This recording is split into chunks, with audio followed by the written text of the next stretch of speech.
Jesteśmy właśnie na półmetku eventu Gear Championship w Castile. Ja powiem szczerze, jeszcze za bardzo nie wykorzystywałem Sanity czy Churrosów tutaj do tego eventu, a dzisiaj z ponad 500 miejsca skoczyłem dzięki swojej strategii na 385 miejsce. Jeżeli chcecie wiedzieć, jak ja to zrobiłem, no to co, zapraszam na ten film.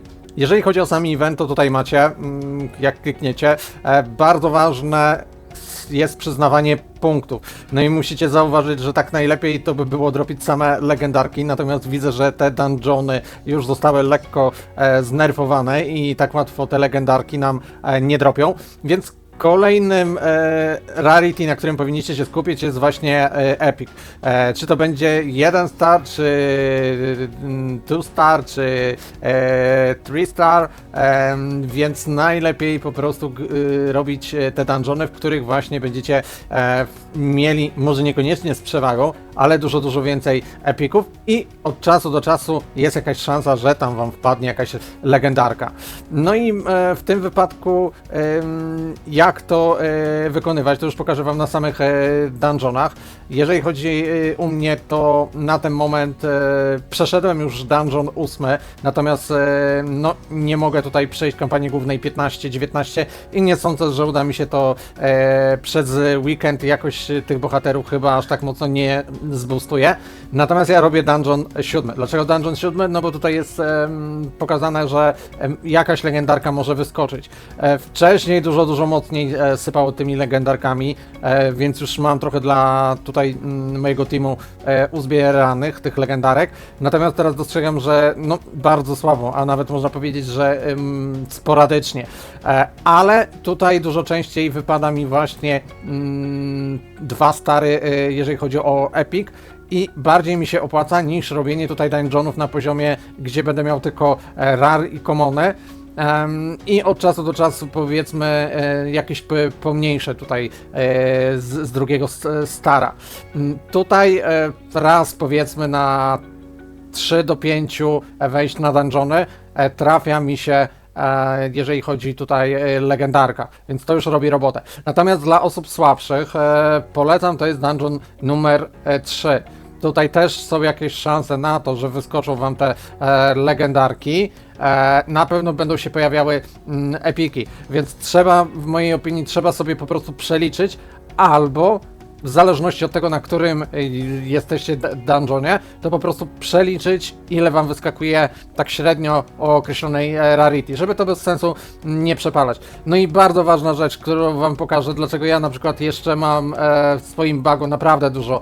Tu macie 24 sanity, tu macie churrosy, tutaj akurat jedna sztuka, te 20 były przeze mnie wykorzystywane, natomiast zobaczcie, 97 churrosów i to jest no naprawdę, jeżeli chodzi o churrosy, no to macie 80 sanity dają.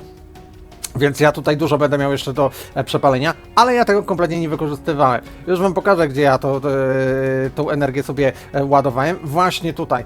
To jest ten poziom mniej więcej, do którego ja dobijam, czyli jeszcze tutaj może jedną sztukę dokupię, a może i nie. Pamiętajcie, że tutaj są 2,50 darmowe i potem dopiero płacicie w kryształach. Więc jeżeli ktoś ma jakieś pakiety, to teraz warto z tego korzystać, żeby po prostu te kryształy przerzucać sobie właśnie na Sanity i robić te dungeony. I dzięki temu ja mniej więcej takie akcje robię jeden raz dziennie, 5 od razu dungeonów na raz. No i dzisiaj jak rano wstałem, były te dungeony wykonane, no to z ponad 500 miejsca wskoczyłem na 385 miejsce. Druga ważna rzecz, jeżeli uda wam się gdzieś wepchać w Devil's Prison, to tutaj jest po 20 sztuk i bardzo się opłaca.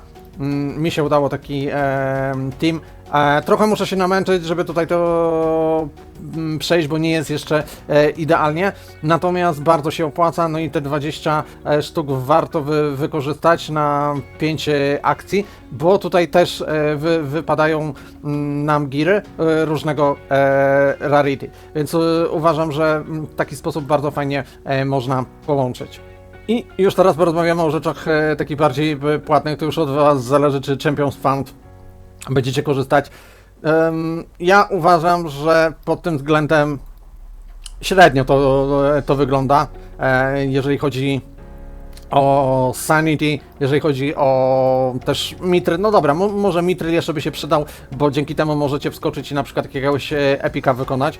Tutaj na Square'ze wam pokażę, jak w moim wypadku to wygląda w przypadku na przykład gdybyśmy chcieli craftować i polecam takie bardziej takie powszechne crafty wykonywać i możecie wtedy zobaczyć, że tutaj dużo mniej zapłacicie za taki craft, a on po prostu punktowo wam się bardziej opłaci. Ja natomiast, jeżeli chodzi o te crafty, to wykonywałem całą zbroję Zodiaka, jeżeli chodzi o epicką 3-gwiazdkową, więc tutaj bardziej strategicznie to było podejście. Tutaj wykonuję testy, jeżeli chodzi o Lizzie, no i jeszcze ją muszę tutaj rozwinąć i wtedy zobaczymy, jak ona się będzie tutaj spisywała. I ja tak naprawdę, jeżeli chodzi o Iron Smitha, aż tak mocno się nie skupiam na crafcie, ten craft był mi potrzebny, natomiast kolejnych craftów nie mam zamiaru wykonywać i przepalać też tutaj srebrnych monet, no bo tutaj jeżeli chodzi o surowce, no to jednak musicie te sreberko przepalać, a jak wam wcześniej powiedziałem, ja głównie skupiam się na arenie.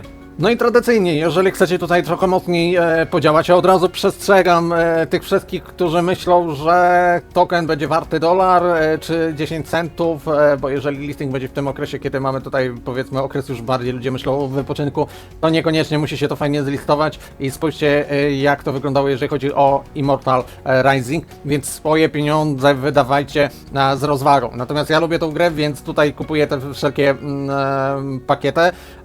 Jak widzicie, wszystko jest, ten 7 day supplies jest już odnowiony. No i ja tutaj robię prostą matematykę. Potrzebuję po prostu kryształów i do zbierania mana, i do zabawy na arenie, no i do girów tutaj, żeby śmigać po dungeonach, więc w takim wypadku po prostu bez tych pakietów ja bym się nie mógł obyć. Dodatkowo tutaj jak widzicie też karty wpadają, tutaj jest 1 złota, tutaj są 2 srebrne, więc w takim wypadku mi dosyć mocno się to opłaca. No i kolejną rzeczą, którą dzisiaj kupię, bo robię tak sprytnie, żeby jeszcze taki pakiecik dodatkowy za doładowanie zgarnąć, to za 10 dolków po prostu, żeby zgarnąć również. Tutaj zawsze jest sporo tych kryształów. No i dodatkowo są takie strzały bardzo fajne, jeżeli chodzi o manę, tak? 6000, no piechotą nie chodzi. Okej, teraz pewnie wszyscy zapytają, Diabeł, dlaczego ty nie bierzesz w tym wyścigu szczurów? Dlaczego na potęgę tutaj nie latasz po tych dungeonach, skoro masz tyle możliwości do wykorzystania Sanity? Na co ty jeszcze czekasz? No właśnie, ja czekam na weekend, po pierwsze święta, będę miał dużo więcej czasu, przynajmniej tak mi się wydaje, ale nie o to chodzi. Ostatnio podejrzałem, że podczas eventu weekendowego były takie zapiski, że tutaj tier girów, a może niekoniecznie girów, ale tego co nam wypadnie w dungeonach, może być taki trochę bardziej korzystniejszy dla nas. I z tego co pamiętam, chyba z akcji sezonowych też czasami mniej się używało Sanity. Więc liczę, że tym razem znowu będzie coś ciekawego w weekend, więc dlatego to wszystko chomikuję. A tym bardziej, że część nie tylko będę musiał robić na automacie, a ręcznie, więc ten czas, w którym będę byczył się do góry brzuchem, poświęcę na tym, żeby polatać po dungeona. Mam nadzieję, że wam to wszystko pomogło. Pamiętajcie tutaj, żeby nie omieszkać zasubskrybować tego kanału. Jeżeli macie jakieś pytania, rzućcie w komentarzach, a ja tymczasem zbijam pionę i znikam. Heja!